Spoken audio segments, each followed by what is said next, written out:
কল্পনাই পারে। মাঝরাতে ঘুম ভেঙে যাওয়ার পর ভেসে ওঠে মৃদু আলো। দেখি চাঁদের মাটি ছুঁয়ে আছে এক বুক আশা। মগ্নতায় জ্বলে ওঠে প্রদীপ। সব কালো সরে যায় এই আলো আঁধারির খেলায়। পরনে নতুন সাজ ভালো লাগে।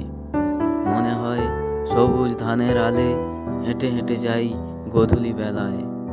রাঙামাটির পথ ছুঁয়ে এই রাতেই যেন এক দেবী হেঁটে আসে, হয়তো মাটির ওপর মাটির প্রলেপ দিয়ে, কিংবা রং তুলির টানে মেঘের ভেলায় ভাসিয়ে নিয়ে গিয়েছিলাম তার অপরূপ শোভা।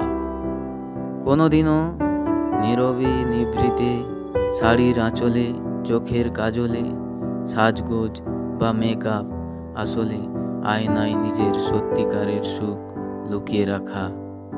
যদি চাঁদের আলো মাখা যায়, তার মাটি ছোঁয়া যায় কল্পনায়, কখনো ভরা পালে এগিয়ে নিয়ে যায় নৌকা। কল্পনাই পারে উৎস থেকে ধীরে ধীরে মোহনায় ও গভীর সাগরে এঁকে নিতে দেবীর প্রতিমা।